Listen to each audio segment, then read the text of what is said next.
welcome the Secretary of the MUA in Victoria, Mr Bracken. Righto. And you need to be congratulating yourselves too, because John Howard tried to make you less than what you are. It was the first place in the world to get an 8-hour working day by building workers in Melbourne. You've led the way in industry funds, long service leave boards, income link. All those things were done because you fought for it. Ted Bailey's having another go at you now, and I know he won't stand up to it because you're going to stick fat like you always have.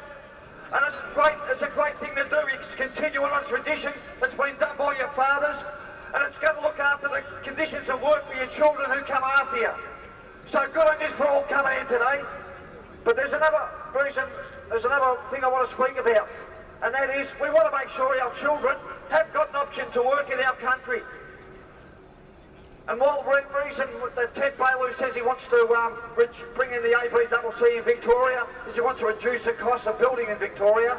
Why doesn't he go back and have a look at some of the deals that Jeff Kennett made when he was in here, that delivered 19% returns to the investors, like CityLink, like the County Court?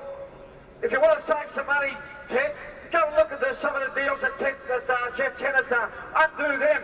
Don't try and undo the deal that build workers have got for the next 4 years, which they negotiated fairly with their employers. And look, there's a rally going on in West Australia now as we speak. Construction unions, the maritime unions are owned. And what that's about is about having jobs for foreigners in Australian projects while Australian people are out of work. And I can tell you there's jobs in the Gorgon project. That's the largest offshore construction project in the world today. There's a ship there that's got a foreign crew on it. We've got hundreds of MUA members who haven't got work.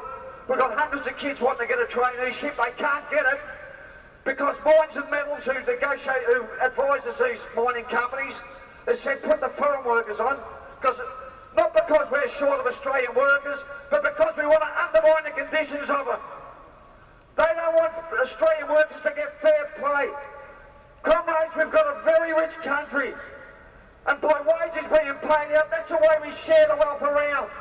That's why we've got the standard of living, because people have stood together and fought for decent conditions so they can have a decent family life and their kids can get a good education. But I ask you not to finish it off here, but to march down with us up there in the Burke Street, up the business section, out the front of Mines and Metals, and tell them we're not going to put up their bullshit. We've got a great country here, we've got plenty of work to do here, and we should be giving that option to the people who live here first. And we're not talking about we're anti-migration or anything. The Gorgon construction project is an equivalent of the Snowy Mountain scheme. If we haven't got enough workers, let them migrate over here like they've done before, and let them have exactly the same rights as what we've got. Comrades, I ask you not to go away from it now. March to the other end of Burke Street on the corner of Burke and King Street and tell Mines and Metals we're not going to cop it. We're not going to have a condition in the future of our children undermined by these Australian organisation that's consorting and conspiring with multinationals to rob our resources and not pay fair wages and conditions to the members. Comrades, I ask you to join in and march down there after the rally here and pat yourselves on the back. My son's working in the construction industry and my grandson's here too. And I hope it goes on in the future too, because you don't have the balls to stick up, because you will stand up when things aren't right, and you stick fat. Keep it going.